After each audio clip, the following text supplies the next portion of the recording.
É mais do que uma entrevista, é menos do que um debate. É uma conversa com um contraditório em que, no fim, é mesmo a opinião do convidado que interessa. É um debate em que eu perco sempre. Perguntar Não Ofende é o podcast semanal assinado por mim, Daniel Oliveira, o que não faz chorar. Quase sempre sobre política, às vezes sobre coisas realmente interessantes. Ouça e subscreva em qualquer aplicação iOS, Android, no Mixcloud ou no SoundCloud. Vá a patreon.com/perguntar não ofende, conheça as vantagens de ser patrono e apoie financeiramente a produção deste projeto independente.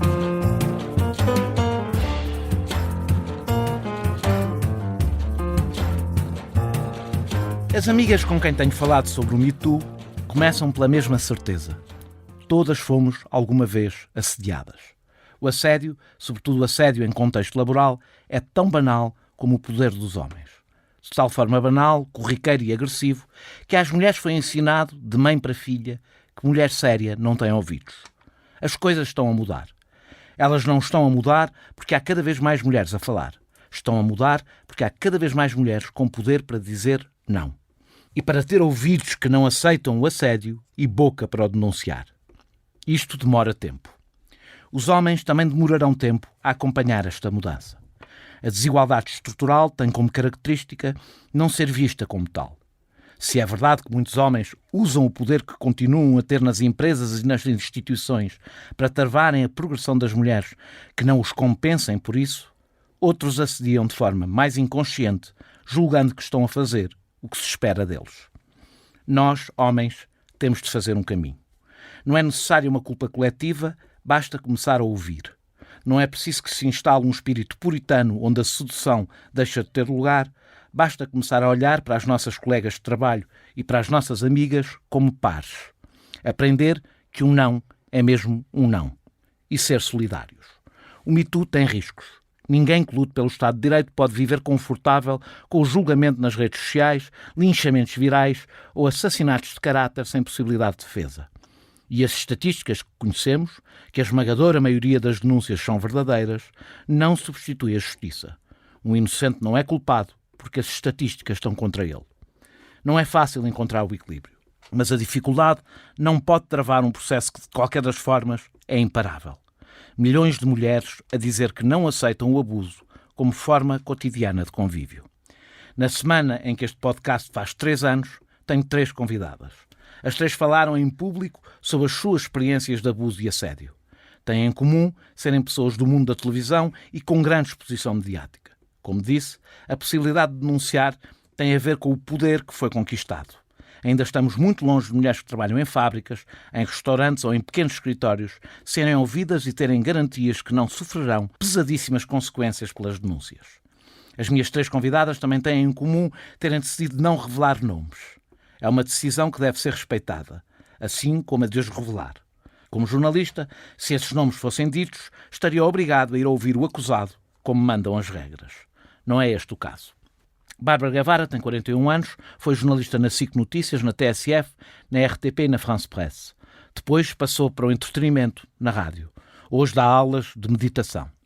Catarina Furtado tem 48 anos, é comunicadora de televisão, passou pela SIC e pela RTP, é atriz e é letrista. Em 2000 foi nomeada embaixadora da Boa Vontade no Fundo das Nações Unidas para a População. Em 2018 revelou que tinha sido vítima de assédio no início da sua carreira. Sofia Arruda tem 32 anos, é atriz e estreou-se em 1999, com 11 anos, na televisão. A sua entrevista ao outro Daniel Oliveira foi o rastilho para muitas denúncias. Não vamos, nesta conversa, a 4, concentrar-nos nas histórias que elas já contaram. Não porque sejam irrelevantes, mas porque estão contadas.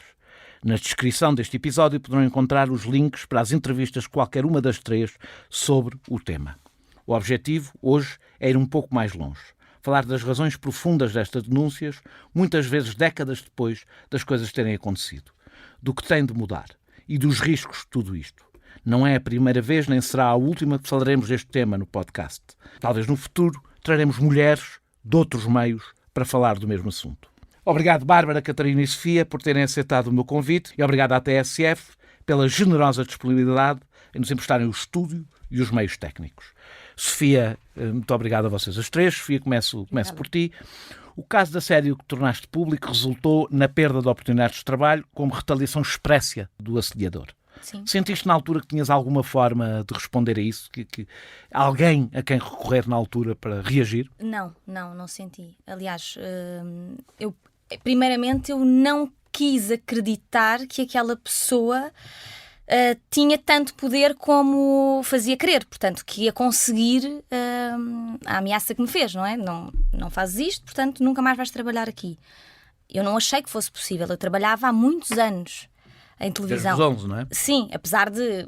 Trabalhei sempre como em criança, não é? Adolescente, e quando isto aconteceu, apesar de já ser adulta, era uma jovem adulta, eu pensei, bem, isto vai passar, quer dizer, isto foi uma ameaça da boca para fora, e quando ele se esquecer, quando a sua masculinidade deixar de estar ferida, isto vai passar. Portanto, eu não posso não fazer o próximo projeto, faço o outro. Vai haver sempre alguém que me vai escolher, porque eu sempre fui exemplar no meu trabalho. Portanto, se tive 10 anos para trás a trabalhar, não vai ser uma pessoa que vai conseguir que eu não trabalhe.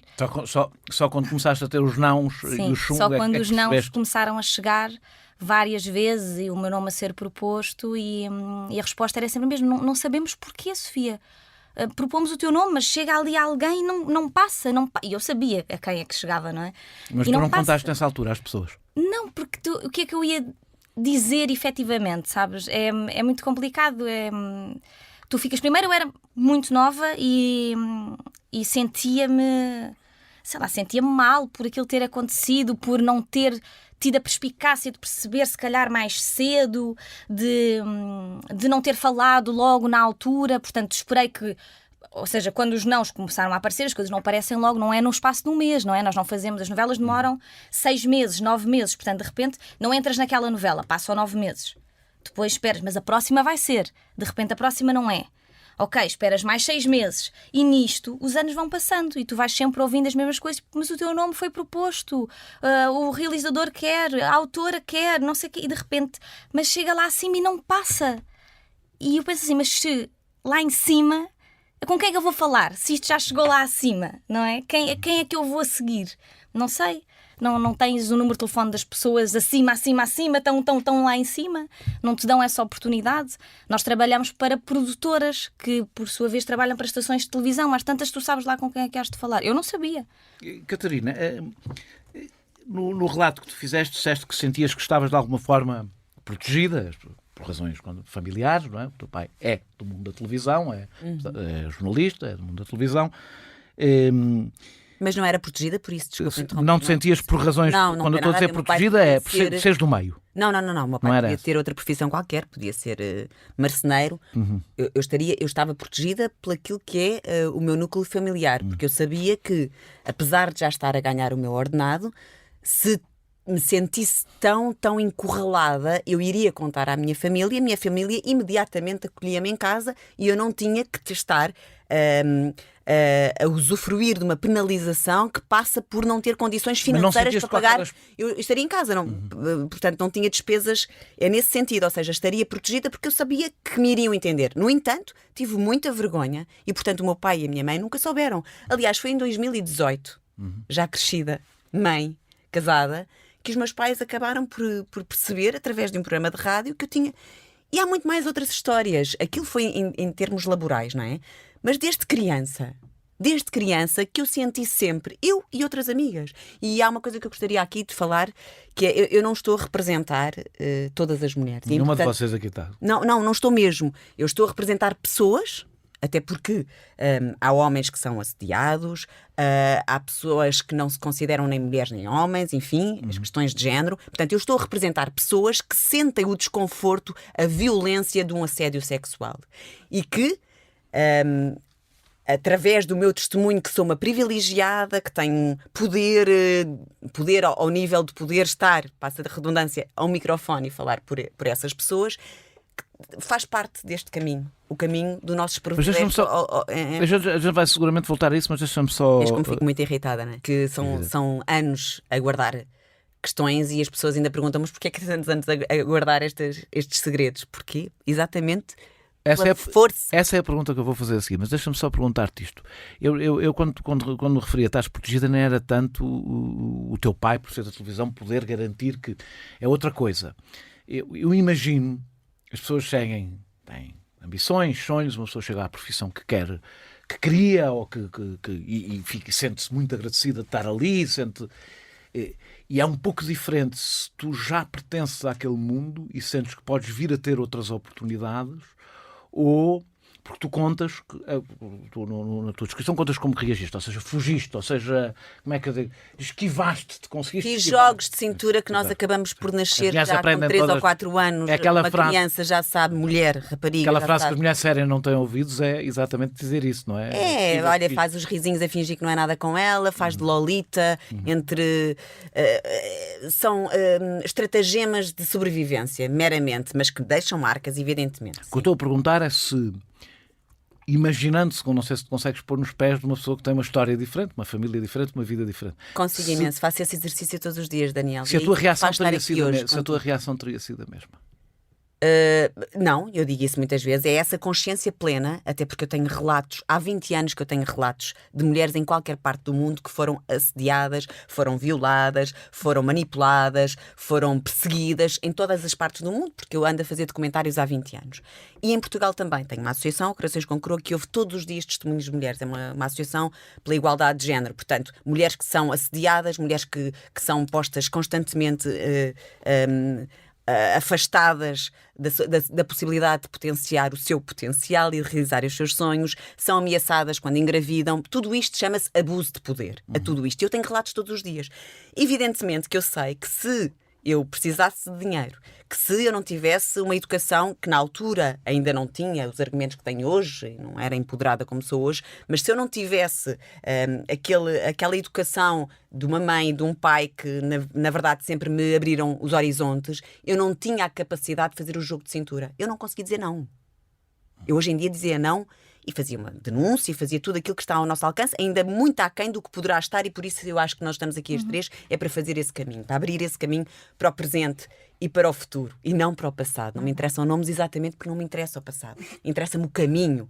Interessa-me a minha filha que tem 14 anos, vai fazer 15, interessa-me a minha enteada que tem 24 anos, interessa-me o presente e o futuro. Portanto, eu ponho todos os dias no lugar de uma mulher que não tinha outra alternativa senão ou cair nas teias dessa armadilha ou bater com a porta e ficar altamente vulnerável. Eu todos os dias me ponho nesse lugar. Eu só fui capaz de fazer jogos de cintura e, apesar de tudo, não tive retaliações, como teve a Sofia. Continuei entre um risinho e achar que era muito infantil, porque eu comecei muito cedo também, e fui fazendo a minha carreira. Mas também a questão aqui é exatamente eu ter tido noção, na altura, de eu vou fazer tudo na minha vida para poder empoderar as mulheres e dar capacitação às mulheres para poderem dizer não. Eu lembro-me na altura disso, Daniel. Mas foram passados só 20 anos é que eu acabei depois por poder fazer isso. E porquê? Porque veio um movimento lá de fora. Nós não podemos esquecer disso. Vamos a isso que é. Nos deu força. Bárbara, ouvi uma entrevista em que descreveste como foste recebida na SIC Notícias, de como chegaste a sentir que a culpa era tua. As mulheres têm esse sentimento interiorizado. Eu tenho um bocadinho a sensação neste debate, muitas vezes, que há esse sentimento de eu fiz qualquer coisa que levou a isto. Tu descreves isso, aliás, veste nas entrevistas que deste, que o teu primeiro instinto foi esse. Sim, É uma coisa aprendida. falo por mim, não é? Como diz a Catarina, não posso falar por todas as mulheres ou por todas as pessoas, mas no meu caso concreto, e é um ponto comum com muitas outras pessoas que foram alvo de assédio ou até de abuso, é que há um momento em que tu te questionas o que é que eu fiz, que comportamento é que eu tive para ter dado esta mensagem de que era possível ser abordada desta forma. Portanto, é evidente que há esse processo em que tu pensas, se calhar a culpa é minha. Se calhar eu devia tapar-me ainda mais, se calhar. Há qualquer coisa aqui da mulher que vem desde o início, vem desde a Eva e da maçã, não é? Que a mulher é que tenta aos homens. Não é? Exatamente, mas já lá vamos a essa conversa, se quiseres, tenho todo o gosto em falarmos sobre a influência judaico-cristã na nossa educação e que, de certa forma, influencia o facto de nós vermos sempre a mulher como uma tentadora e o homem desprovido de qualquer tipo de espinha dorsal, de ética e liberdade ou livre-arbítrio, não é? Coitadinho, ele tem que ser protegido, elas é que são todas... Enfim, não, depois daqui tens de pôr um pi. E isso vai perpetuando e, portanto, tu cresces sempre dentro deste contexto, que é qualquer coisa que tu fazes. Não é? Paira no teu subconsciente que há qualquer coisa que tu fizeste para isso. E começa desde cedo e depois mesmo quando és miúdo e sais à noite... Quando és abordada só porque levas um decote se calhar um bocadinho maior ou porque levas uma saia um bocadinho mais curta, percebes que se calhar não me posso vestir assim porque não posso estar à vontade, estou a pedi-las. Sobretudo na cotada do macho ibérico, como escreveu um juiz do Supremo Tribunal. É evidente. E nós estamos numa cultura altamente machista. Há muito Marialva, não é? E eu cresci no meio de muitos homens, no sentido em que tinha muitos amigos rapazes, e eu ouvia conversas e ouvia coisas absolutamente horrorosas que se diziam sobre as mulheres. Eu habituei-me àquilo. E o que é que acontece? É que depois o machismo não é só nos homens, é também nas mulheres. E nós, muitas vezes, como estratégia de sobrevivência, adotamos uma postura muito parecida. E começamos a parecer-nos com eles. O que me aconteceu foi eu masculinizar-me, no sentido em que a minha linguagem... Relação, eu passei a ser uma taberneira. As redações, a maior parte das pessoas que não são jornalistas não sabem, mas as redações hoje são menos. Quando eu entrei era uma coisa mais parecida com uma taberna. Pronto, eu deixo-te até dizer isso. As mulheres estavam a chegar no início, quando eu comecei, estavam a começar a entrar nas redações, eram espaços parecidos com a tropa, aliás, sim. É por acaso que se tratam por camaradas. E eu era tratada pelo apelido, nunca fui, raramente era tratada por Bárbara, era a Guevara, não é? E o apelido também pede isso. Claro, evidente, mas é comum nas redações, trata-se pelo apelido, não tem nada de mal, mas é verdade que há uma masculinização nesse aspecto e, portanto, todas as conversas são sempre nesse sentido e nem todas as mulheres o fazem, mas eu dei por mim a fazer isso e a ter posturas e comportamentos mais parecidos com os homens para não ser confundida, sabes? Não me confundam, para não ser sexualizada. Porque às tantas é uma canseira. É uma canseira. Eu vou-te dizer, eu cortei o cabelo o ano passado, rapei o cabelo, e foi a coisa mais libertadora que eu fiz, porque eu de repente descobri o que é ser homem. Eu descobri a vossa liberdade. Eu rapei o cabelo e de repente eu ando na rua e ninguém olha. E eu de calções e ninguém olha. Estás super sexy. E de repente, agora já está a crescer, mas obrigada, tão querida. Mas rapei o cabelo, percebes? E tive essa sensação de, é assim que se sente. É assim que as pessoas andam na rua. Repara, eu não sou uma Catarina Furtado. Por amor de Deus. Então. Não, mas percebes? Porque às tantas nem tem a ver com isso. De facto, as mulheres muito bonitas ainda têm que levar com este filme a dobrar. Mas, eu, por acaso, não sei nem sequer sei se isso é verdade. Porque é uma questão de posse. As descrições que as mulheres me fazem, eu não sinto que haja uma grande diferença de serem bonitas. As abordagens podem ser diferentes. Maminhas é importante ter. Pipi e maminhas. Exato. Sem ter corpo de mulher, exatamente. Sim, porque por acaso, em bom rigor, se calhar o facto de ser muito deslumbrante também assusta. Não sentes isso? Que assustas às vezes os homens?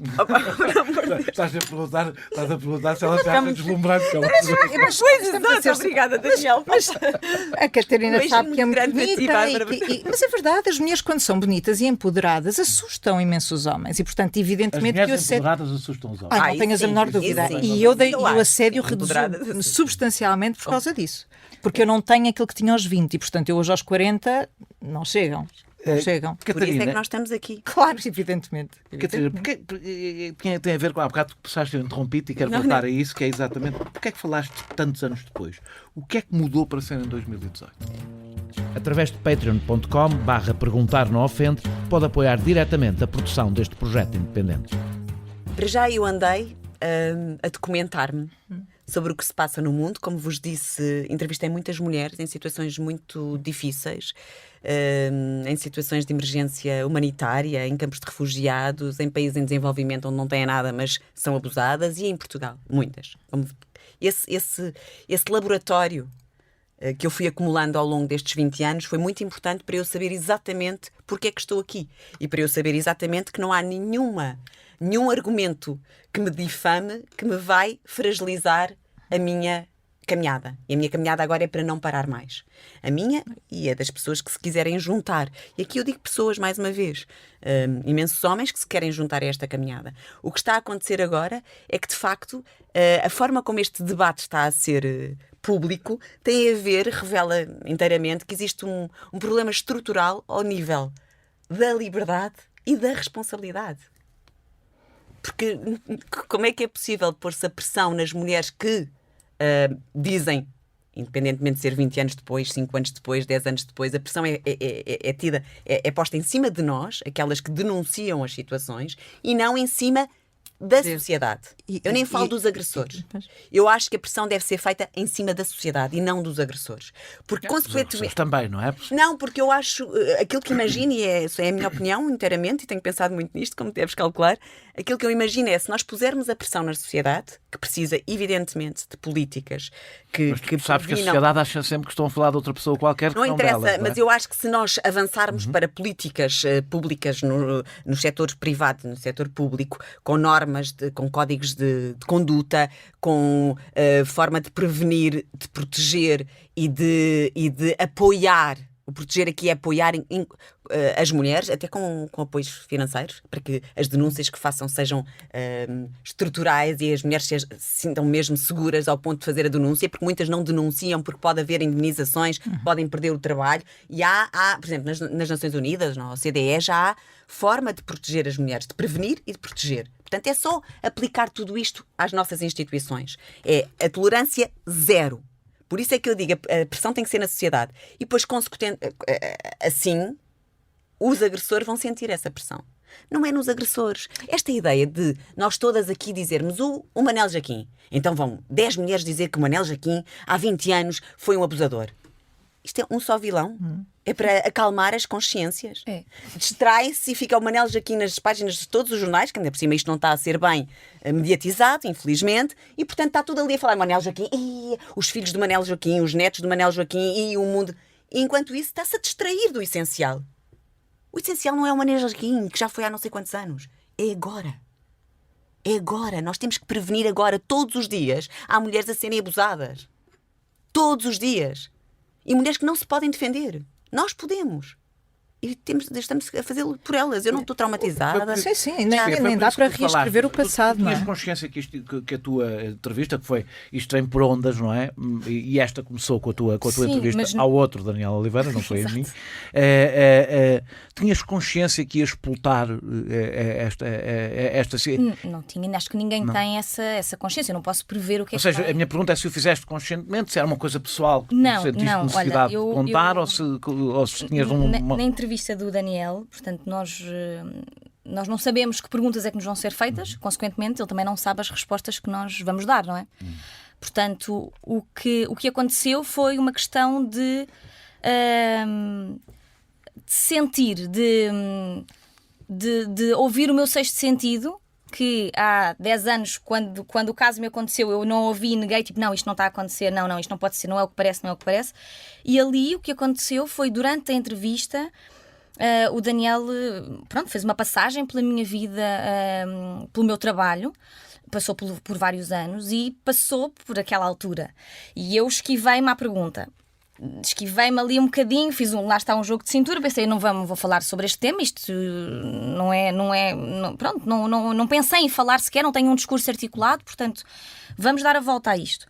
E depois houve outra passagem pela mesma altura e há uma coisa dentro de mim, um sexto sentido, que eu pensei, se eu não falar agora, eu nunca mais vou falar sobre isto. E se calhar é mesmo a altura certa. Primeiro porque estou a dar uma entrevista a um homem e faz toda a diferença. Se aquela entrevista, eu tenho quase a certeza, se fosse dada a uma mulher, não ia ser levada como foi. Não ia ter o mesmo peso, infelizmente. Eu acho mesmo que não ia ter. E depois senti que o facto de estar numa altura em que estava com trabalho, que estava numa posição de força, também faz a diferença. Porque se eu estivesse sem trabalho, a dizer, eu há 10 anos atrás fui assediada e por isso fiquei sem trabalho, era, coitadinha, só está a fazer isto para aparecer, quer fama, quer isto, que eu também já ouvi, que eu li sobre isso na mesma. Quer dizer, não podia haver. Senti realmente que foram 2 segundos de pensamento durante uma entrevista, como nós estamos a ter aqui, vai ou não vai? E foi. E depois foi, durante o discurso, tentar articular as coisas, não revelando o nome, tal e qual como a Catarina disse. Eu não acho que revelar o nome seja importante neste caso, porque lá está, é um Manel Jaquim que fez uma série de assédios, verdade. Tenho várias mulheres que ouviram a minha entrevista, várias atrizes que mandaram mensagens privadas a dizer, tenho a certeza que foi o mesmo que o meu. Comigo foi com a mesma pessoa, tenho a certeza absoluta. E disseram o nome. E eu pensei, bem, e eu nunca disse o nome nem lá perto. Portanto, tentei articular ali um discurso, porque não acho que essa parte seja importante. E é importante realmente fazermos o caminho para a frente, que é as pessoas que ainda trabalham em televisão e que ainda têm este modus operandi de quase uma forma de casting, de escolher os atores, e digo atores tanto homens como mulheres, para os próximos projetos. Ser feito quase desta forma é assustador, mas é uma coisa que ainda hoje acontece, e é isto que eu acho que tem que ser mudado, que tem que haver realmente uma política zero de os agressores não sentirem que, como estão em posições de poder, não há quase ninguém acima, os que há são amigos, ou têm medo. Não é? Ou têm medo, ou são colegas, porque depois custa muito, porque isto são pais de alguém, são amigos de alguém, são maridos de alguém. Portanto, de repente digam os nomes. Eu não sei se a sociedade está preparada para os nomes. A gente já vai falar dos nomes, porque é um assunto que eu acho importante e com o qual eu próprio me divido. Não que eu tenha nomes para revelar, que evidentemente não tenho, Mas podias ter. Mas não tenho. Bárbara, tu achas que a reação, se tu tivesses contado o que contaste, por exemplo, sobre o que se passou na SIC Notícias quando entraste para a SIC Notícias, se o contasses na altura... Nunca mais tinha trabalhado. E a reação da sociedade? Para além para ti, nunca mais terias trabalhado, sim, é bem provável. Te garanto, são todos amigos. Sim. E era desacreditada, porque era muito nova. E a reação da sociedade, para além disso, teria sido muito diferente? Teria. Interessa-me aqui também perceber o que é que mudou nestes anos. Teria. Porque mudou alguma coisa para melhor. Mudou. A prova é que estamos a ter esta conversa aqui, não é? Evidentemente. Mudou. E há pouco falámos daquilo que aconteceu nos Estados Unidos, e isso de facto foi muito importante. Foi muito importante aquilo que aconteceu em Espanha com a Nevenka e depois o que aconteceu nos Estados Unidos com o Me Too. E isto nós não vivemos isolados uns dos outros, não é? O mundo, nós estamos todos interligados e, portanto, nós vamos acabando por levar em onda estas convulsões que vão acontecendo. E aquilo que acontece hoje é que nós temos este privilégio de ter esta proteção de grupo, porque isto é uma proteção do grupo. Quando começam a falar outras sentem-se empoderadas também a falar, porque há essa proteção. Eu já não estou sozinha. Nós antigamente estávamos muito sozinhas, muito isoladas. Só a mim é que isto me acontece. Isto foi só comigo, não acontece com mais ninguém. Que vergonha. Daí, aliás, uma parte do sentimento, do suposto sentimento de culpa. É? Exatamente, e portanto é coisa de dividir para reinar. É muito comum, deixa-me dizer, é muito comum em todas as vítimas, mesmo sem ser de assédio, de violação, sim. De violência doméstica, até etc. Porque há aqui uma coisa importante. As mulheres foram ensinadas a ter culpa. Foram também, e muitas das pessoas que são vítimas de assédio e que não tiveram coragem de fazer frente, muitas delas já tinham sido vítimas de abuso. Porque não esqueçamos que isto é uma realidade da condição feminina. O assédio, o abuso, a violação, nem todas, mas este perigo está ao virar da esquina para todas nós. Nós sabemos o que é estarmos desprotegidas e termos medo. Vocês não. E quando eu falo em vocês, falo do homem branco que está... Não estou a falar das minorias, porque as minorias sabem-no perfeitamente. Mas o homem branco não sabe o que é ter medo. Pronto. O privilegiado. E mesmo assim, nós as três somos três privilegiados. Porque somos mulheres brancas. Exatamente. E de classe média e média alta. Expostas. Expostas. Também é uma coisa que dá alguma defesa, não é? Evidente. Portanto, já nem estamos a falar disso, mas voltando um pouco mais atrás, a ver se eu apanho a meada onde é que eu estava. Eu estava a dizer-te que nós então beneficiamos dessa proteção, hoje em dia, essa proteção de grupo, que eu na altura não tinha. E estava absolutamente desprotegida e desamparada. Aliás, foi o que eu senti. Eu senti desamparo. O que é que eu faço com isto? E quando eu começo a perceber como é que isto funciona, isto, ou seja, os bastidores de uma profissão que eu tinha romantizado. Mas isto é porque estamos a falar no trabalho. Mas eu conheço o assédio desde muito pequena. Desde os 5 anos no metro em Paris com o senhor da gabardina, o clássico dos anos 80, não é? Depois, mais tarde, na praia, com o senhor nas dunas, atrás de mim e da minha mãe, a masturbar-se. Depois, sei lá, as mãos à noite, mãos, toques, tudo, qualquer uma de nós, acho que passou por uma situação destas, não é? Eu ainda não encontrei nenhuma mulher com quem falasse que não dissesse que foi assediada em algum momento. Pessoas próximas da nossa família, desculpa. Pessoas próximas. Pessoas muito próximas da nossa família, Sim, que é terrível. Amigos dos pais, super comum, e depois são pessoas que têm uma imagem social muito limpa. E no meu caso, em concreto, no trabalho, eu quando entro ali não só tenho uma ideia romantizada da profissão, mas eu também tenho uma ideia romantizada do jornalista. E, portanto, na minha cabeça são pessoas sérias e justas. E jamais faria uma coisa dessas. Então eles estão... Têm a missão, não é? Eu fui para jornalista com uma missão. Achei, eu pelo menos tinha esse propósito. Cai por terra aquela ideia de que são só os analfabetos, que nunca leram livros, que nunca foram à escola. Pois. São só esses é que fazem este tipo de abusos. Não, intelectuais. Geralmente, quanto mais poder, mais fácil é fazê-lo. Evidentemente, porque é uma questão de poder. Evidentemente, claro. Exercem poder sobre... A Catarina falou de uma coisa que tinha a ver com as regras, com as regras nas empresas e com as... Deixa-me só perguntar-te a ti, porque até falaste isso numa entrevista, para além da sensibilização e da censura social, que é aquilo que nós estamos aqui também a tratar, é um dos objetivos deste podcast e das entrevistas que vocês deram, é criar uma censura social sobre um determinado tipo de comportamento e da lei, que também já lá iremos, mas que é muito difícil de provar e em alguns casos aqui nem sequer estamos em alguns casos nem estamos a falar propriamente de crimes que estejam tipificados na lei, noutros estamos. O que é que achas que podia ser feito nas empresas e nos locais de trabalho para defender as mulheres de assédio?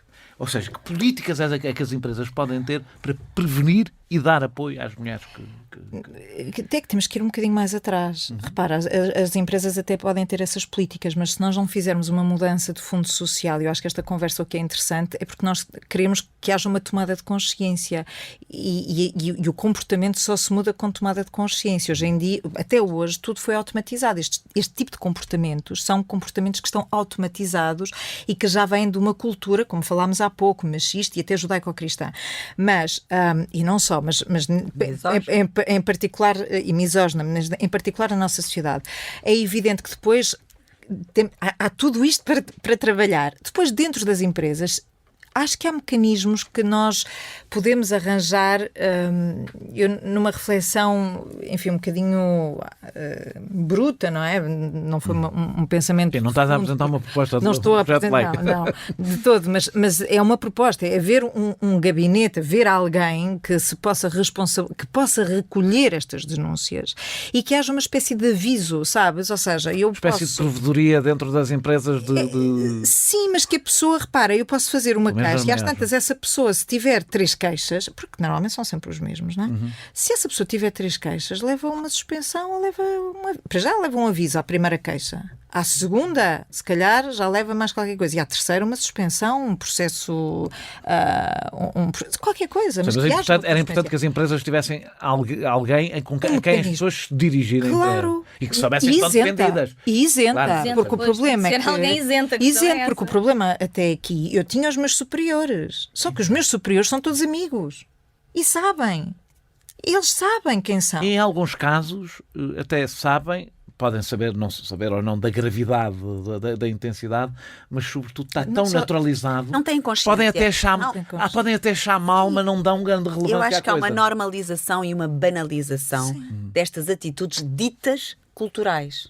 É cultural. Portanto, eu acredito até, e podem-me chamar ingênuo, acredito até que muitos dos homens agressores, ou até das mulheres agressoras também, atenção, não tenham a consciência plena do seu ato de abuso de poder. E por isso é que não interessa revelar nomes. E por isso não interessa nada revelar nomes. Interessa construir a tal sociedade de tolerância zero ao abuso sexual e de assédio sexual. Aquilo que eu acho que já existe, e nós é bom fazermos algum copy-paste de algumas instituições que já o têm, como te disse, por exemplo, na ONU, que tem muitos defeitos, não estou aqui a fazer um branqueamento da Organização das Nações Unidas, mas onde isto existe com regras muito específicas e está muito alancado em 3 pilares. O primeiro é exatamente a questão das políticas, que elas estão bem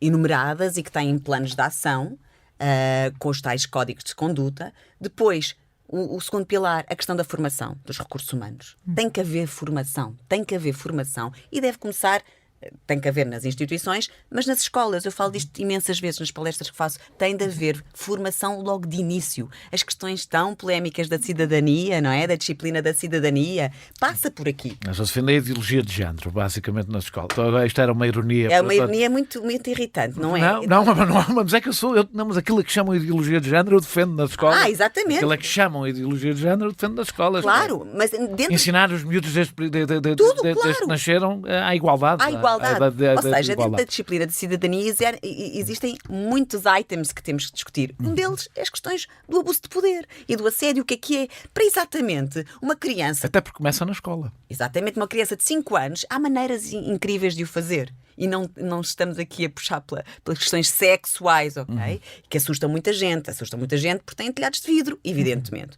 E, portanto, estas questões têm que ser faladas logo muito, muito do início. E a formação para estas questões é essencial nos recursos humanos. E até quando tu fazes entrevistas de trabalho, tem que haver uma triagem que permita perceber os antecedentes daquelas pessoas que estão a ser contratadas. E o terceiro pilar, a tal história da proteção mesmo da vítima. E passa por garantir que a vítima pode ir a partir do momento que faz uma denúncia está protegida até financeiramente. Pronto, estas coisas eu acho que são muito aplicáveis. Mas para isso... Paralelamente pelo menos em grandes empresas. Em grandes empresas. Mas por isso é que é tão importante o resto. O outro lado desta moeda, que é, por um lado, as leis, as normas, as políticas públicas, por outro lado, a consciencialização. Claro, pois só na empresa não falar sobre isso, para que o próprio homem ou a mulher, e volto a dizer, pense assim, espera aí, se calhar tem que mudar um bocadinho aqui o meu comportamento. Eu vou mais longe. Eu acho que tem que mudar o comportamento. Nós há vários comportamentos que temos por medo das consequências. E que depois se interiorizam do ponto de vista ético e moral, mas começam por ser por medo das consequências. A lei não é outra coisa. Quando ameaçamos alguém de prisão, há uma parte que é o medo. Eu acho que se tem que se instalar algum medo. Tem que se instalar medo. Porque nesta altura por isso é que eu dizia, a história do vilão, a mim não me agrada nada, mas agrada-me dizer assim, ei, chefes, presidentes, diretores, nós sabemos que vocês estão aí. Isto agrada-me. Nós estamos a ver-vos. Qual é a diferença? Este é depois também se vocês quiserem falar, porque é sempre a parte que também é difícil disto. Qual é a diferença entre sedução e assédio? Qual é a fronteira? Para ser assédio tem que haver um não? É mais do que isso? Qual é a fronteira? Eu sei que esta pergunta é difícil, mas eu pelo menos não consigo responder de uma forma clara. Não é nada difícil. Não? É super fácil. Acho que tem nada a ver uma coisa com a outra. Eu acho que há sinais claros. Que eu acho que são claros, portanto, para mim não vejo... Há sinais claros de empatia, sinais verbais, sinais físicos, que as pessoas estão de acordo, estão na mesma sintonia, ou não estão. Porque há um termo que é o gaslighting. Assim, e o gaslighting é tu queres fazer da outra pessoa parva. Repara, nós não somos parvas, nós sabemos perfeitamente a diferença do que é um jogo de sedução, e eles também sabem, e do que é assédio. E nós gostamos, eu gosto de gaslighting, que é aquele termo do... Não, estás maluca? Então, alguma vez, não me percebeste mal. Sabes? Mas não há mal entendidos na sedução. Eu estou a fazer uma... Deixa-me aqui fazer de advogado um bocadinho. Não é bem de advogado do diabo. Se não há mal entendidos na sedução. Se não pode haver mal entendidos, as pessoas não podem ter problemas de comunicação. Eu não estou...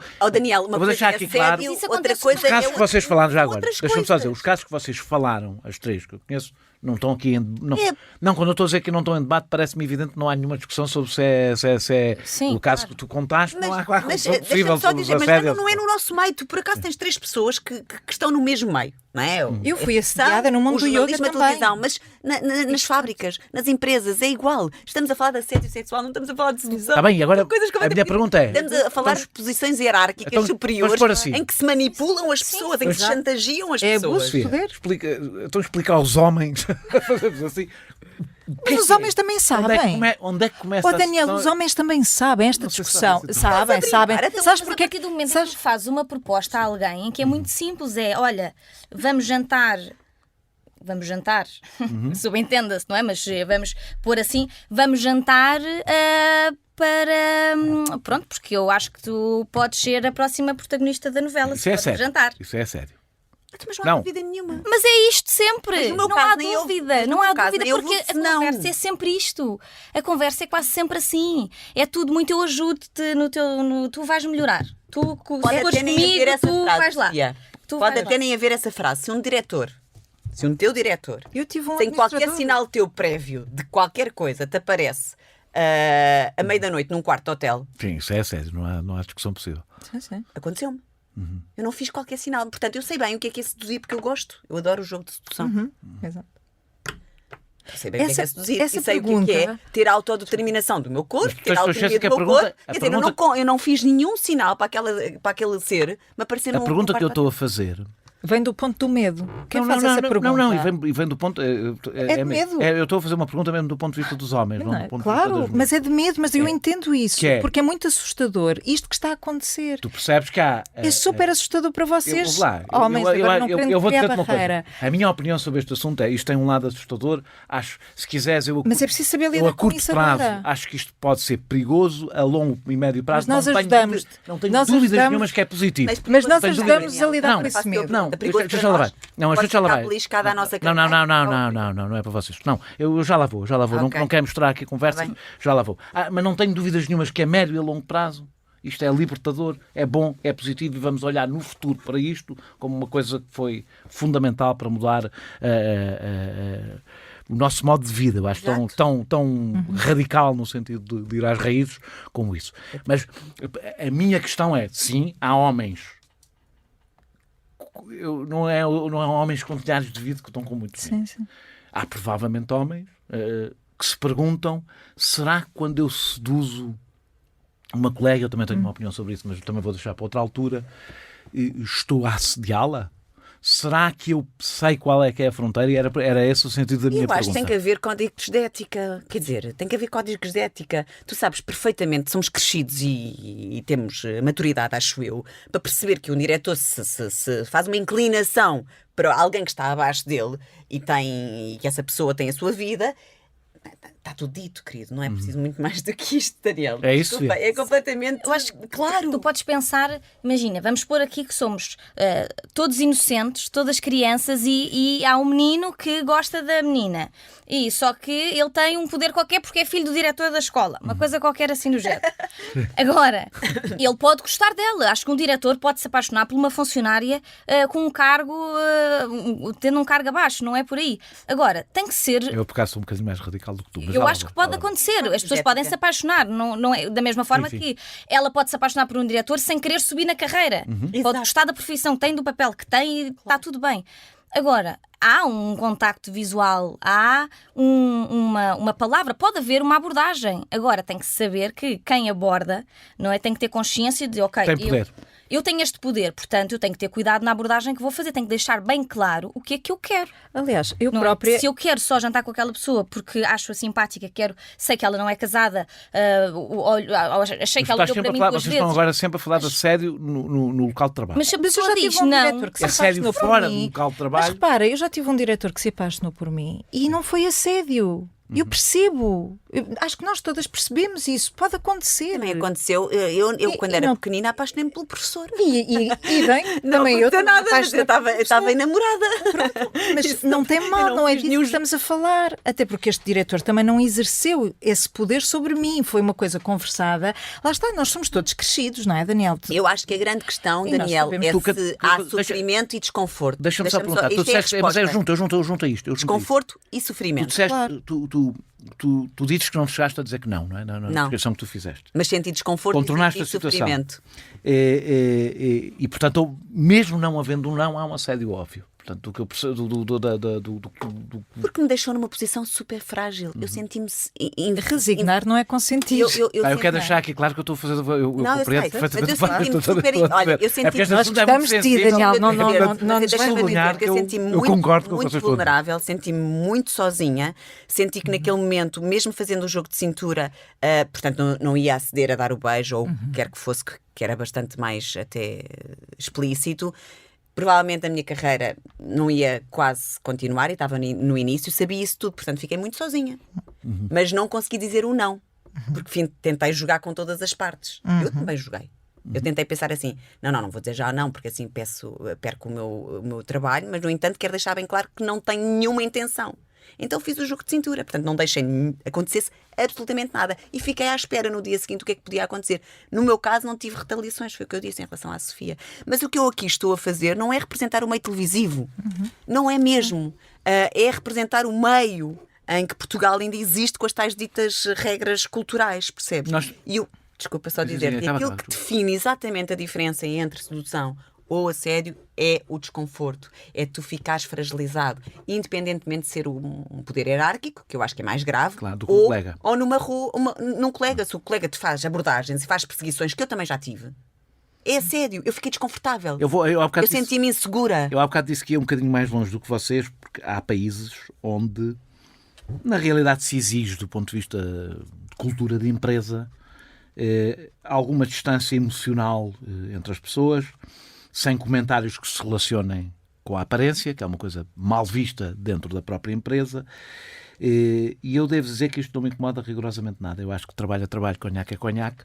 E, portanto, eu acho que não seria mau, para evitar qualquer tipo de confusão, que as pessoas se habituassem que quando estão no trabalho não estão no café. Olha, isso eu nunca refleti muito sobre isso, mas se calhar é um bocadinho como o processo das cotas, não é? Preciso de um caminho para depois chegar a um equilíbrio. É a lei da física. Eu sou defensora das cotas para um dia elas deixarem de existir. Exatamente. Como eu, exatamente. Pronto, e portanto, se for esse o caminho, agora acho que é triste perdermos algum romantismo, e o romantismo aqui, eu poder dizer ao Daniel, gosto dessa tua camisa, fica-te bem. Muito obrigado. Não, e fica-te bem, particularmente gosto dessas coisinhas azuis. Eu não te estou a assediar. Sim. E acho que isto até é bonito. Estamos a trabalhar os dois aqui na TSF, que é uma grande rádio, e é bonito isto acontecer. Se partimos para uma coisa radical, só se for um processo para chegar a um equilíbrio em que as pessoas se sintam mesmo bem. Porque na verdade precisamos de um equilíbrio. Há neste momento pessoas a defender crónicas. A forma como isto está a ser debatido, a defender que deve haver um movimento Not Me Too. Esquece. O problema desta sociedade é que estão 1000 homens à espera que os nomes venham cá para fora e a dizer, antes que digam que sou eu não fui. É ridículo. Isto é completamente infantil. Eles devem estar do nosso lado, connosco, a construir uma sociedade de tolerância zero. Agora estão ali, será que... Espera aí, eu fui diretor, não fui diretor? Eu não tenho... Um movimento Not Me Too. Not Me Too. Mas tu sabes que isso hoje... Mas isso faz parte do debate hoje. É assim, mas qual debate? Portugal não é um país racista, os brancos já são vítimas de racismo, ou seja, nós estamos num processo de inversão absoluta em que a vítima se torna rápido, em que o agressor se transforma em vítima. Para banalizar o discurso, é assim que de uma forma barata desconstrói para fora, porque senão estamos, cada vez que dizemos um diretor, estamos a caluniar todos os diretores. Vamos fazer uma cronologia dos diretores todos. Isto é ridículo. Sofia, muitos colegas teus dizem que sabem quem é o abusador. E tu própria já aqui disseste. Porquê é que ficaram calados? Achas que foram cúmplices? Eu estou a ser um pouco brutal. Eu não estou a falar contigo especificamente. Ou seja, se tanta gente sabe, não me interessa o caso específico, porque isso acontece em todos os lados. As pessoas sabem quem é, pelo menos aqueles que fazem a coisa de uma forma mais evidente e continuada, e Achas que são cúmplices quem se manteve calado? Olha, Daniel, eu própria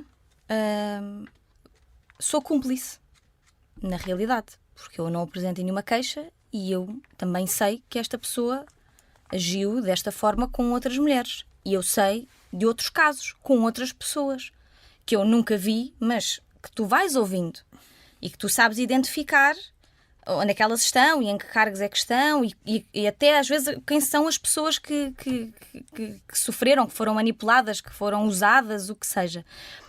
Acabamos todos, infelizmente, por ser cúmplices, porque não há, lá está, esta tolerância zero. É a tolerância do salve-se quem puder. E ninguém vai pôr a sua cabeça, ninguém se vai dar à morte para salvar a colega do lado. Não é? Então se ela é que foi assediada e não disse, então eu é que vou dizer que ele fez? Quer dizer, é um crime semipúblico, portanto, também ninguém pode não apresentar é crime público, portanto, o que é que as pessoas vão fazer? Claro que, pronto, pode haver, lá está, no passado nós não conseguimos alterar nada, mas no futuro tentar que, se a lei estiver do lado das vítimas e não dos agressores, como está neste momento, talvez as coisas possam ser invertidas. Agora, acho que neste momento nós somos todos cúmplices. Já agora, esta andou sempre aqui a pairar e eu ainda não fui direto ao assunto. Qual é a razão por tu decidiste não dizer nomes? Porque não resolve nada. No meu caso, em concreto, eu só posso falar do meu caso em concreto. No meu caso, não resolve rigorosamente nada. Não vai mudar a história.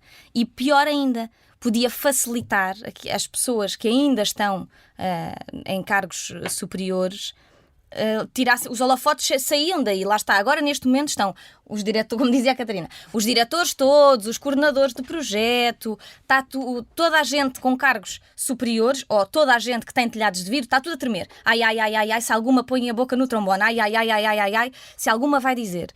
E quando sair um nome, vai toda a gente olhar para aquela pessoa, vão objetivar e aqui, pronto, está anulado. Mas isso não ajuda, apesar de tudo, sair o nome. Mais uma vez estou a fazer de advogado do diabo sempre. Eu não vos perguntei os nomes, aliás já disse que escolhi uma das razões por pedir a vocês, mas aí é uma facilidade minha, é que se vocês dissessem nomes, eu tinha que ir ouvir as outras pessoas, acho que é assim que se faz, um jornalista tem que fazer.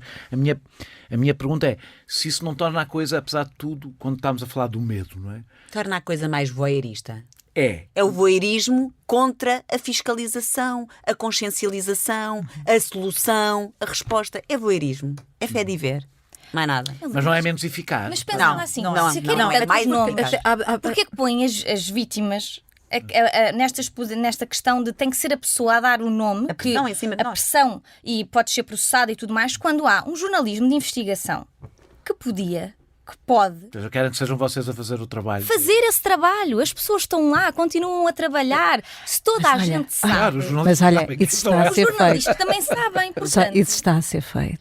Sim, mas não é só neste meio, atenção. Claro, exatamente. Não é neste meio em apenas no meio da comunicação social. Devo dizer que eu, aliás, acho que... Se abanarmos o sistema na questão social, se abanarmos realmente os alicerces e as coisas... Lá está, porque envolvem muitas figuras públicas. Se isso for o suficiente para trazer debates à Assembleia, para trazer esta questão ao lado político, se calhar vamos conseguir daqui a uns anos levar isto para as fábricas, para as escolas, para as empresas mais pequenas. Eu já vou ir. Bárbara. Eu há uns tempos atrás avancei com um processo contra uma pessoa no mundo do yoga. E falei publicamente disso, sobre o assédio e o abuso no mundo do yoga. Lá está, é tão transversal que também é como quando há assim, aqueles calotes nas ONGs, uma pessoa pensa, o quê? Nas ONGs? Assim, aquela pessoa roubou a própria ONG, as pessoas são humanas. Ora, nem mais, é exatamente isso. E, portanto, o que aconteceu foi que esse processo avançou e foi arquivado. Não saiu sequer da Polícia Judiciária, que tinha N testemunhas, todas a corroborar a mesma história em alturas diferentes, portanto, prova que é um comportamento continuado ao longo dos anos, e o processo foi arquivado, porque nós só temos 6 meses para apresentar queixa, coisa que não fizemos dentro desses 6 meses. E, portanto, eles justificam que, apesar de ser dado como provado, o caso foi arquivado. Que é lindo, é maravilhoso, não é? Nós sentimos-nos muito bem quando a lei, de facto, está do lado do agressor e não do lado das pessoas que estão vítimas. Para além disso, já agora que eu... nós submetemos-nos a levar com um processo de difamação. Portanto, eu, além do mais, ainda vou ter que pagar. Sabes? Mas diz-me uma coisa, Quer dizer, tu achas que não deve haver prescrição? Olá, eu sou a Raquel Marinho e pode ouvir o meu podcast de poesia associado ao Perguntar Não Ofende em opoemaensinacair.pt. O debate das prescrições é um debate, não é só aqui, não é só neste caso, é um debate difícil. É não é? interessante, porque eu falei com alguns advogados sobre isso e divido um bocadinho aqui o discurso é muito dividido. Porque se tu tens que pôr, a dada altura, tens que pôr um prazo, dizem eles, um limite, porque senão Há pelo menos duas razões para haver prescrições. Eu agora já não estou a falar disto em particular, até porque acho que crimes que envolvem grandes traumas para as vítimas, as regras de prescrições deviam ter isso em conta, não é? Também há. Exatamente. Agora, as prescrições existem por duas razões. Primeiro, porque nós acreditamos que a justiça, que há uma reintegração, portanto, que a pessoa ao fim de 20 anos pode não ser a mesma pessoa. E eu A acredito dor. nisso E também. por isso E a mesmo é que nós não segunda- avançamos e a com os segunda nomes. Não Essa pode também é haver uma das razões. um cutelo sobre a cabeça de alguém durante uma vida inteira, com possibilidade de um dia vir a ser... Pois. mas eu compreendo que ou seja, Mas aqui qual neste é que achas caso, que é como o vês, por equilíbrio? exemplo, neste senhor do yoga, é um ato continuado, Claro, que portanto, continua ainda agora a fazer. nenhuma das Portanto, duas questões se A põe, minha portanto. história data de há 20 anos, mas ele continua e há vítimas de todas Ao as longo do décadas, ao longo do tempo. É que podemos chamar um crime continuado. É um crime continuado. Agora, o que tu tens, por exemplo, nos Estados Unidos é, para além de teres muitíssimo mais dinheiro, e aqui vou ao encontro daquilo que a Catarina disse há pouco, tens muito mais dinheiro, elas próprias têm muito mais dinheiro para avançar com uma equipa de advogados que faz frente ao que for, juntaram-se todas e não há prescrição, ou seja, não há um limite. Elas, 20 anos depois, avançaram todas, no caso do Weinstein, e puseram o homem na prisão, etc. E nem temos que copiar o que é feito lá fora. E não temos que copiar, porque eu acho que, de facto, o que é interessante aqui é analisarmos a lei, perceber que, de facto, ela está a ajudar uma minoria, porque as denúncias falsas são uma minoria. É 0,0,1%. Não, e é isso que faz as páginas dos jornais. E é isso que Ai, faz as não, páginas mas dos agora jornais. ela As tem que de dizer. ficam caladas são uma larga maioria. Exatamente. E aí, essa é que é a questão. E, portanto, nós o que queremos agora é que se pense em sociedade, todas juntas e todos juntos, porque lá está, não é uma questão de mulheres contra homens, é uma questão de pessoas contra um comportamento. E é isso que tem que ser avaliado, tem que ser considerado e temos que pensar todos juntos o que é que podemos fazer para que a lei nos ajude as pessoas que são alvo a poder protegerem-se. Porque nesta altura nós não temos proteção nenhuma. Nenhuma. E há aqui também um debate sobre uma questão difícil, neste caso, que é o das provas. Não é? Eu, por acaso, até acho que em Portugal as provas, em muitos casos, nem são assim tão difíceis de recolher, porque a impunidade foi tal que as pessoas mandam SMS e coisas do género, ou seja... Quando há 20 anos não acontecia. Claro, há 20 anos não acontecia, mas quando a impunidade é muito grande, o rastro também é maior, porque as pessoas têm menos cautelas. No teu caso, por exemplo, no caso que tu contaste, por ser um caso em que muitas pessoas dizem, eu sei quem é, portanto, as provas, se calhar, não seriam assim tão difíceis de encontrar. Não em relação ao teu caso especificamente, mas se houver... Existem as provas, não é preciso haver prova material, se houver 20 mulheres a dizer que uma pessoa fez qualquer coisa... Foi como me disseram no caso deste processo do yoga. Exatamente. Ai não, Fizeram vocês estão descansados, porque vocês são muitas. Estamos a falar de dezenas E de porquê é que mulheres. não conseguiram? Porque de repente Não é passaram muito de 6 perguntar meses. isso. É a mesma questão da prescrição, não é? Porque no não teu caso sei parece-me, Sim, e- agora que a coisa explodiu, que não seria difícil provavelmente encontrar pessoas disponíveis para Sim, testemunhar. mas o que é que lucras com isso? Percebes? Tu de repente tens um bote porque está toda a gente doida para que saia o nome desta pessoa, porque esta pessoa Eu não neste estou a momento dizer- até não. já nem sequer tem uma posição de poder, portanto era o alvo ideal, era epá, este então são várias, vai tudo olhar para ele, vai ser capa de jornal, vai ser, ui meu Deus do céu, vai distrair e depois a nossa vida vai andando. Sobretudo se há alguém que já não tem poder, ótimo, excelente. Exatamente, maravilha, já A ninguém. discussão. E realmente, e é isso, não faz sentido estarmos a apontar, a direcionar para uma pessoa quando isto é um espectro muito maior.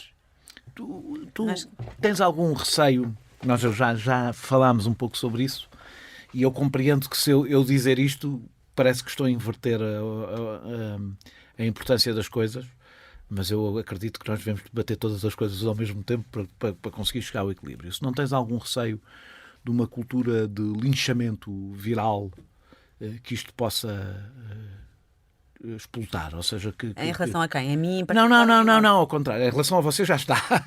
Em relação a Não, você não já sinto está. isso. Não, Eu não sou dá. muito otimista. Não, aliás... Não, mas eu estou a dizer em relação ao contrário, ou seja, que é que de repente, porque os números vão sair, mesmo que não sejam os vossos, vão sair, já começaram a sair, vão sair, é natural, e eu devo do meu lado, eu não tenho, acho que as pessoas dizerem os nomes ou não dizerem os nomes, O é uma linchamento escolha. dessas pessoas que vão sair, é isso que tu estás a dizer? Sim. Isso, eu não estou... Ou seja, não estamos a falar de pessoas que vão ser julgadas, não é? Portanto, Não, mas eu não estou focada aí, Daniel. Desculpa, eu tenho imensa dificuldade em me focar nos nomes. Desculpa. Não, mas O que eu sinto é que essa... Então esquece os nomes, mesmo sem nomes, Independentemente- mesmo sem nomes. A partir do momento, por exemplo, que se diz da empresa X, do não sei o que e tal. Ou seja, Eu para já tu puseste conheces o tempo em que vives, não é? Que é o tempo das redes sociais. Se não tens medo. Eu neste momento só tenho medo da morte e das pessoas que eu amo. Medo De resto, é uma força. mas não tenho medo nenhum. Antes, pelo contrário, eu tenho sentido que é uma oportunidade única. Estás otimista em relação. Estou muito otimista. É uma oportunidade única de fazer qualquer coisa pelo nosso país, /mundo, e que nos temos que juntar todos e todas. E portanto, espera, deixa-me só dizer Diz. a quantidade de mensagens que eu recebi, privadas, de mulheres e de homens também. De homens também que foram vítimas, mas de mulheres essencialmente, retiram qualquer tipo de receio que eu possa ter, dão-me cada vez mais força e percebo. E são mulheres que estão, algures numa fábrica no Norte, algures num campo agrícola no Alentejo, alguns numa empresa de advogados, outras no meu meio. Estamos a falar de E, direitos portanto, humanos, quer dizer, às tantas nem se Isto é direitos questiona. humanos. Eu toda a vida, aquilo que escolhi para fazer na vida foi lutar pelos direitos humanos. Tens dito não sempre. tenho receio E nenhum. agora também disseste de homens e mulheres, e eu percebo o teu esforço de criar aqui uma ponte. E de pessoas, há pessoas. Sim, mas é verdade que são muito mais as mulheres vítimas. Claro, mas são muito mais as mulheres vítimas de tudo.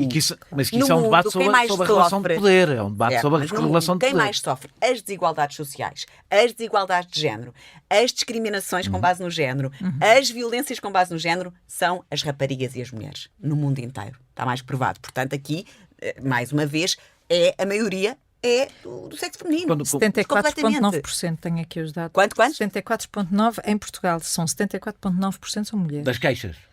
Das vítimas. Sim. E homens, na sua maioria, a relação que têm os homens que são vítimas é de filho-pai. Portanto, nem sequer é de cônjuge. Os homens, eu não estou a dizer que não existem homens vítimas de violência doméstica. doméstica. doméstica. Eu estou a dizer é que homens vítimas Claro de... que existem homens vítimas de violência doméstica, mas é verdade que é. Mas é entre pares. A maioria é entre pares, é homens com homens. Sim, sim, a maioria da violência doméstica entre Claro. homens é entre homens. Exato. Percebes? A E maioria eu, não sei quando eu estava a dizer isto, era no sentido exatamente oposto. Eu percebo a necessidade de sublinhar isso, mas é evidente que parte da cultura de assédio tem a ver com uma cultura de desigualdade. Ou seja, que se nós combatermos a desigualdade entre homens e mulheres, Claro. o assédio vai cair a pique. Claro não que é? sim. Independentemente de continuarem provavelmente o a continuar a respeito, ficar. a ideia de olharem para o nosso corpo como nós queremos que olhem para o nosso corpo. Eu tenho autonomia do meu corpo. É o primeiro direito que eu tenho assim que nasço. Autonomia do meu corpo. Eu é que sei o que quero fazer com ele. E, portanto, é autodeterminação. Por isso isto está ligado a muitos debates até que tivemos nos últimos 20 anos sobre outros temas. Sobre outros temas e, portanto, a partir desse momento vai-se criar, obviamente, uma sociedade em que a igualdade vai começar a ter um espaço. E a partir desse os momento, homens vão reagir os mal. homens vão reagir mal, estão a reagir. vai-se estranhar e depois entranha-se e os homens vão ser muito mais felizes. Este Na medo é verdade, qual é o normal. homem que se sente feliz a viver que nem um animal predador? Não está contente. Não está contente. A mulher não quer. Ele faz e a mulher não quer. Qualquer homem se sente quando nós não gostamos. Independentemente das mulheres que não conseguiram. Há homens que não sentem. Há homens que não sentem nada e há mulheres que não sentem nada. Atenção. Mas, quer dizer, não é uma coisa consentida. Qual é a felicidade disto? Qual é o romance disto? Vai ter que haver uma sociedade em que as mulheres e os homens têm igualdade. Têm mesmo igualdade. E vocês não acham que isto que estamos a viver também não é consequência mais do que causa de qualquer coisa consequência? Isto, o movimento Me Too, não é já consequência do mundo que começou a mudar? Ou seja, que as mulheres... Claro que começou, por isso é que nós não podemos parar. Claro que começou. sim. E há uma coisa muito importante. Eu sou mãe de uma rapariga e de um rapaz e sou boadrasta de uma rapariga e de um rapaz. Com muito orgulho. Acho que é um papel maravilhoso ser boadrasta. Eu também sou... Também és. Mas eu gosto Uma das de- coisas que eu me culpabilizo, e vou-te dizer e assumo aqui, é a forma como eu às vezes educo o meu filho. Portanto, nós temos muita culpa muitas vezes, nós mulheres, na forma como educamos os nossos rapazes. Porque, tendencialmente, e isto, eu tenho feito este trabalho diário, ele tem agora 13 anos e é diário, porque tendencialmente nós somos mais protetoras e vá-se lá saber porquê. Por isso é que eu justifico que muitas das mulheres sejam as primeiras a dizer-me, a nós que assumimos, pois, agora é que não sei o quê, é para ter mais fama ou é para não sei o quê. As mulheres estão a dizer isso inconscientemente. Algumas estão conscientes, mas têm a ver com a proteção que fazem dos seus homens. A mulher, quando diz: porquê que agora vais dizer, passados 20 anos não disseste logo? Ou porquê que não dizes os nomes? É a mulher a proteger o seu homem, que lá está em casa. Claro. Sofia, tens filhos? Isso é a visão machista também. Um rapaz. Um rapaz. E falaste com ele, eu não sei que idade é que tu tens. Tem 1 ano e meio. Ainda não falaste com ele. Pretendes, O ano já começas, não é? Não, sim. pretendes educá-lo? Isto vai ser uma coisa importante na educação que vais dar ao Claro teu que filho? sim, eu acho que, bem, espero que todas as mães de rapazes, raparigas, obviamente, mas Eu sou pai de uma rapariga e acho que este tipo de assuntos teve alguma importância na educação. sim, eu quero estar à altura de preparar o meu filho para ser um ótimo cidadão. Quer dizer, e isso é respeitar todos os géneros, todas as idades, portanto, é respeitar o outro, viver em harmonia. Claro que há coisas, como a Catarina estava a dizer, às vezes é tão enraizado Todas a aprender na nossa natureza, na nossa educação, que se passe essa coisa de aquela miúda gira da escola e vai lá dar-lhe um beijinho. Não vai dar beijinho nenhum a miúda nenhuma. Mas pergunta à menina se, não é? Quer dizer, calma. Mas isto é uma coisa que se faz, que eu ouço fazer desde sempre, porque vai lá, incentiva-se a que os homens, que os rapazes, as crianças deem esse primeiro passo. Mas não se incentiva o outro lado de esperar pela resposta. Eles impõem a sua vontade desde o infantário. Vai lá, abraça, vai lá, beija, porque é rapaz, as raparigas não, vai ficar virgem até casar. E podes acrescentar ainda: homem não chora, que eu já ouvi isto várias coisa vezes que me tira do de sério. pais novos para os filhos. És um mariquinhas. És um homem ou és uma menina? As meninas é que choram, os meninos não. Eu fico. Mas quer dizer, são pequenos passos que nós temos que ir dando, não é? No futuro. E se calhar quando me perguntas: olha, porquê é que falaste agora e não falaste há 10 anos? Porque há 10 anos eu era só filha e hoje já sou mãe. Agora tenho uma responsabilidade e quero ter essa responsabilidade e tenho esse poder em mim. A partir do momento em que fui mãe, eu senti-me com superpoderes. Portanto, eu tenho esse poder em mim de... Podem criticar o que quiserem, podem enxovalhar o que quiserem. Que Tens tido mais reações? Tenho tido muito mais reações, sem dúvida. Mas o outro lado... o facto de estarmos aqui hoje e de eu não estar na capa de uma revista cor-de-rosa com uma declaração minha ao lado de uma fotografia minha de biquíni já diz muita coisa.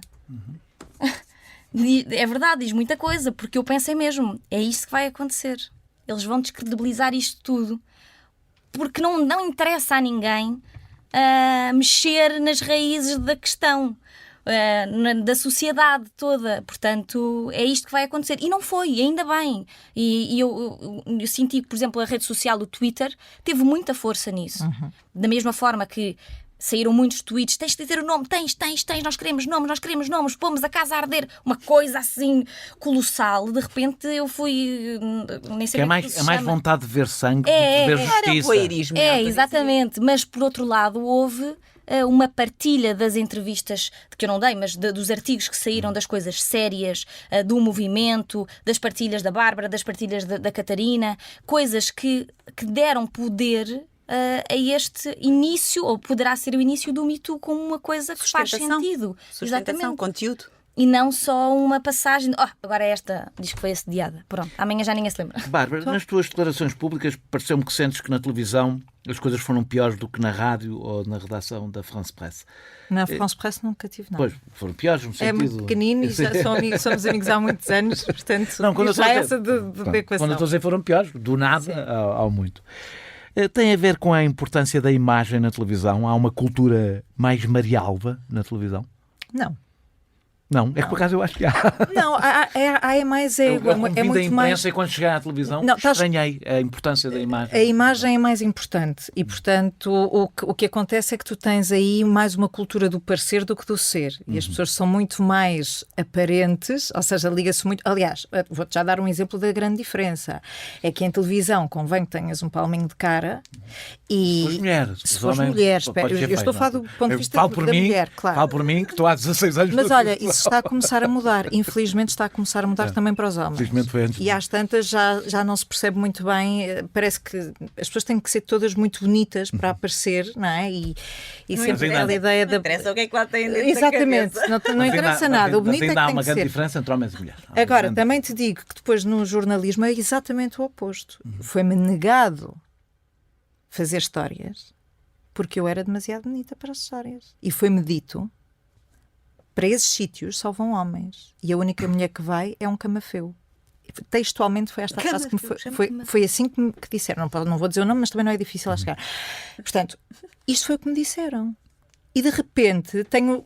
Sabes, eu acabei de ver da televisão, chego à rádio e o discurso é o oposto, mas sempre a condicionar-me naquilo que eu sou, como mulher, ou sou muito bonita ou sou muito feia. Pronto, isto não há... O que está cá dentro não interessa nada. As tuas capacidades, o teu mérito, isso não interessa nada. Deixa-me só fazer esta pergunta. E isso é assim nas chefias homens ou também nas chefias mulheres? Eu não conheci as chefias mulheres. E acho que estamos a Esse tocar, é outro louco e acho que é aí que ainda queremos chegar, não é? Porque se estamos achas que mudará muito a cultura das empresas e isto quando tiverem chefes mulheres? Acho, mas espera. Nós, volta atrás, eu acho que é importante nós trabalharmos todos enquanto sociedade. Começa na escola, começa na forma como tu fazes publicidade, começa na forma como tu apresentas a literatura. Eu andei num colégio francês e, portanto, eu acedia muito... Eu não sei como é que funciona nos colégios portugueses, mas apesar de tudo, no colégio francês, apesar de ser muito aberto e muito a liberdade, etc., etc., eu nunca li uma autora mulher. E eu tinha a Simone de Beauvoir, e ainda tenho como a minha referência, e, portanto, li por minha vontade, iniciativa. Mas não há isso. E nas escolas portuguesas temos a Sofia de Melbreiner. Tens não sei quantos homens a dizer que isso não interessa para nada, o que interessa é se é bom, se é mau, não interessa. Pois, mas para é que nada. nós depois não temos ideia. Autoras maravilhosas que não são. Mas isso tens não sei quantos homens, não sou seguramente. Não, mas para que é que isto interessa? É que nós acrescentamos, aliás, há estudos que dizem que as mulheres, a partir dos 6 anos, as raparigas acham-se inferiores aos homens. A partir dos 6 anos. Porquê? Porque, de facto, nós não temos referências. Nós não temos... Na escola não nos é dada referência. Esta mulher... foi uma grande cientista, não sei o que. Não, são só homens. É só homens. E de repente nós achamos que, pronto, somos bonitas. Olha, já não está mal. Pronto. E só podemos ser isso. Aquela frase... na vida que uma mulher realizadora ganhou um Oscar. Exato. Como é possível? Aquela frase, atrás de um grande homem há sempre uma grande mulher, é talvez o melhor exemplo da ideia que a grande mulher, o papel que tem é ficar atrás de um grande homem. Portanto, nós já vamos temos que trabalhar a partir daí. E não é necessário, não significa que ter uma mulher num cargo de poder seja necessariamente diferente. Porque, repara, mais uma vez, vai nesta cultura judaico-cristã que as mulheres têm que ser todas boazinhas, cuidadoras, santas, cândidas. Podem ser criminosas. Mas elas também podem ser criminosas. Portanto, isto não tem a ver com uma questão... Estas normas que são exigidas ou que devem ser exigidas às empresas, depois passam para fazer também a triagem nas mulheres que são diretoras para não sediarem os miúdos mais novos. E é uma visão muito machista, porque as mulheres são machistas. Uma mulher que assedia um homem, há uma visão de objetificar o outro que vem enraizado da cultura machista. Acho que é uma relação vem de da poder. cultura de masculina, é? Sim, é uma relação de poder. O feminismo não tem isso. Eu, quando falo em feminismo, não é femismo. É diferente. Feminismo é igualdade. Claro. Estamos a falar de igual para igual. É tão condenável uma coisa como a outra, não é? Não é porque eu sou mulher que eu posso, de repente, objetificar um homem. Acho que é tão feio... E isso já começa a existir. Eu também acho que, ao contrário do que se possa pensar, e até fruto desta poeira toda dos nossos relatos, eu acho que as mulheres se apoiam mais do que aquilo que parece cá fora. Sim. Acho mesmo. Toda a minha vida, a minha experiência é de sororidade, é de pessoas, é de mulheres com mulheres. Eu tenho uma admiração profunda. Eu gosto muito mais de mulheres do que de homens. Que horror. Não, Gosto mais de trabalhar com mulheres do que com homens, de uma maneira geral. pelo multitasking. Estou a ter uma série de lugar comum, mas é verdade, gosto muito. Isto é só para alimentar uma questão que eu acho que é profundamente, estava a brincar, mas profundamente séria. As mulheres dão-se bem. É um lugar comum, é uma falácia dizer-se que as mulheres são más umas para as outras. É mentira. Sabes de onde é que vem essa falácia? É dos homens estarem convencidos que a única função das mulheres é caçar homens Exatamente. e, portanto, dão-se mal umas com as outras. E por isso é que... É o mesmíssimo olhar machista, sempre aplica-se a tudo. Exatamente. Por isso é que Daniel, elas são exatamente. todas as más e eles não é? Uma mulher que passa em calções, ela é que é a grande pi, não é? E ele é que ele não se soube comportar, coitado. Pois, claro. Joga a pedra na Geni, joga a pedra na Geni. exatamente. Ele é boa. Sofia, na tua relação... Grande Chico Buarque, também machista. No teu caso havia uma relação de poder muito clara, hierárquica. E tu achas que isso foi, no comportamento daquele homem, foi o que pesou mais? Ele se sentir... Porque há aqui um lado, que é o que eu quero falar a seguir, há sempre uma divisão no debate sobre se o que interessa mais é o racismo, se o que interessa mais é o machismo, se o que interessa mais é a desigualdade social. Isto, por exemplo, no debate político, Certo. é uma coisa muito presente. Nunca se fazendo o devido cruzamento, não é? Que as coisas estão realmente ligadas umas às outras, não é? Naquele caso tens um homem que tem um poder social, económico sobre ti, de alguma forma era teu chefe, um superior hierárquico. Tu achas que isso pesou mais do que ser homem ou é tudo a mesma coisa?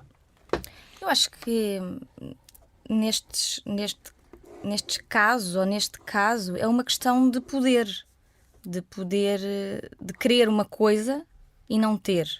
E fazer-se valer da posição que tem para, então, sai fora. Vem à próxima. Porque os relatos que eu tenho ouvido de várias pessoas incluem homens e mulheres em posições de poder. Que a questão é essa mesmo. Têm o poder de decidir o que é que fazem com a tua vida. E isso tem um quê de excitante.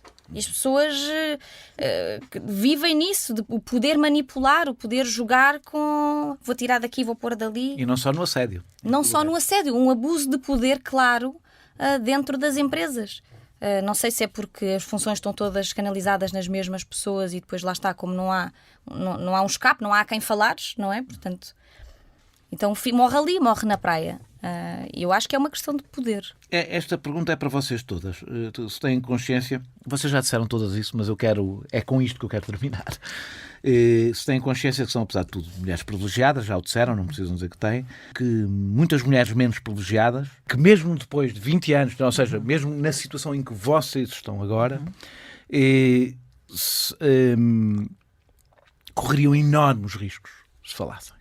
Quando eu digo enormes riscos, é riscos Desemprego. de desemprego, em situações de enorme carência. Se vocês... Ou seja, como é que se consegue... Esta é uma parte difícil, porque nos Estados Unidos eu ainda não vi que tivesse acontecido. Ou seja, tiveste uma grande explosão no Me Too, figuras que interessam mais às pessoas, porque se mistura o voyeurismo com a... São figuras mediáticas, figuras que as pessoas conhecem, que têm, se quisermos, a sua credibilidade de alguma forma garantida pela exposição mediática. Ou não. Ou não. Sim, mas das outras não se sabe nada, não é? Certo. E como é que se consegue... Eu não sei se vocês têm consciência, imagino que têm, até imagino que chegaram muitos relatos a vocês, não é? Portanto, Sim, em fábricas, centenas. no restaurantes, onde o abuso vai ainda um bocado mais longe, em muitos casos de uma grande violência, porque a defesa é nula. As pessoas estão zero defendidas. Como é que se consegue que o vosso exemplo sirva para estas mulheres? Como é que se dá esse passo? Eu, por exemplo, eu não sei, não tenho acompanhado tanto, mas nos Estados Unidos não me parece que isso tenha acontecido. Eu acho que aconteceu. Acho que está a entrar dentro da sociedade, lá está, mais uma vez nas políticas públicas, nas normas, nos códigos de conduta, nos contratos que se fazem, na forma como há uma vigilância das questões da liberdade e da responsabilidade. Tem que haver uma responsabilidade de todos nós. E se nós, enquanto figuras públicas, não nos calarmos, não nos cansarmos desta luta, vamos levá-la até às últimas consequências. E, portanto, esta conversa vai passar a ser escrita, carimbada, e vai passar a ser um processo das nossas vidas. É assim, é por isso que eu escolho dizer. Porque eu vou-te dizer, Daniel, é muito chato. É muito chato. Eu não preciso disto. Eu não preciso de andar a dizer que fui assediada. É horrível. É horrível, eu não precisava disto. O que é horrível? Porque é uma coisa chata, é uma coisa que me lembra o passado, é uma coisa que me faz, não é vergonha que não tenho, mas que me faz pensar que merda de mundo ainda é este. É uma coisa que não acho, nem perguntei ainda, mas vou-te ser sincera, não sei se os meus pais gostam de me ouvir dizer, porque é sempre aquela coisa que os filhos são sempre mais pequenos. Não sei se os meus filhos que já estão em idade, já são adolescentes, também acham graça à mãe andar aqui a falar destas coisas, porque ainda é um tabu. Eu preferia não o fazer, mas é uma causa comum, é uma urgência fazer. E se eu tenho poder para o fazer, eu não me vou calar, Daniel. Eu não me vou calar, isto é uma causa comum e eu faço exatamente e sobretudo pelas pessoas que não estão no meu meio. É exatamente por aquelas que têm mais vulnerabilidades nas suas vidas e que precisam da minha voz também. Sofia, E é a elas que eu permanentemente me alio. E é por elas que eu também falo. Não falo em nome delas. Eu falo por elas. Sofia, tu aliás, há bocado falaste de aparecer numa revista de cor-de-rosa. As revistas cor-de-rosa são lidas são interclassistas, não é? São lidas por todo o tipo de pessoas. Tu achas que há alguma forma de uma mulher que está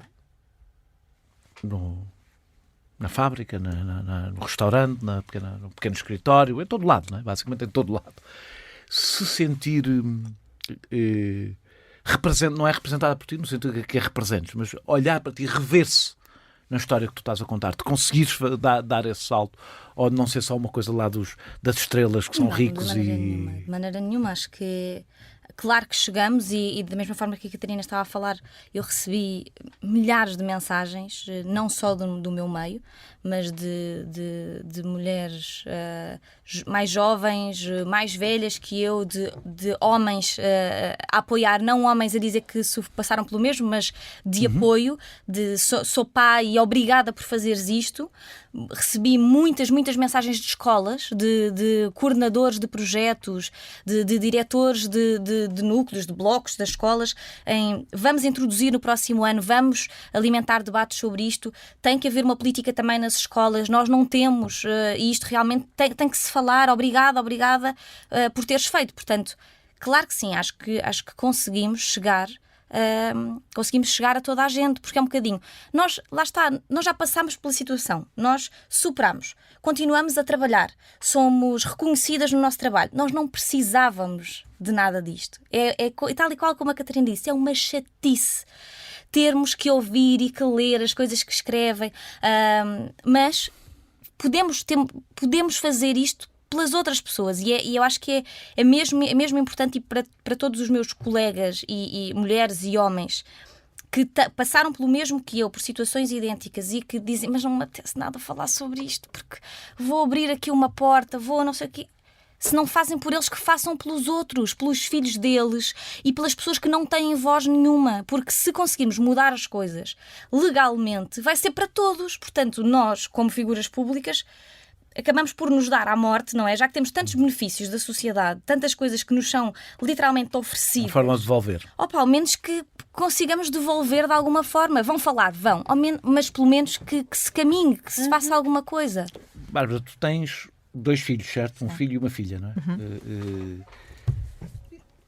Tu esperas que a tua filha e que o teu filho também, e daqui, quando tiverem a vossa idade, a conversa seja como é que tu imaginas sobre este tema? Mas este tema envolve muitos temas. A conversa seja completamente diferente. Eu sou uma otimista. E, portanto, eu acho que todas estas dificuldades pelas quais estamos a passar fazem parte. Nós são dores. Claro, faz parte. E, portanto, acho que isto nos vai levar a bom porto. É preciso entender que isto não é uma mudança que se faz de um dia para o outro. Eu não vou acordar de repente e pensar, hoje estou ótima, não é? Feminista ou... Nem sequer começou agora. Esta mudança nem sequer começou agora. Portanto, é um processo. E é um processo que demora o seu tempo. E é uma pessoa de cada vez, um passo de cada vez, é moroso, não é? Nós próprios estamos a aprender todos os dias, porque nós próprios todos os dias nos vamos apercebendo, espera, isto também se calhar também não está justo assim, ou não está bem assim. Não é? Há coisas que está tão enraizada em nós, determinados comportamentos, que ainda hoje em dia vamos despertando para certas coisas. Tu não olhas para aquilo que te aconteceu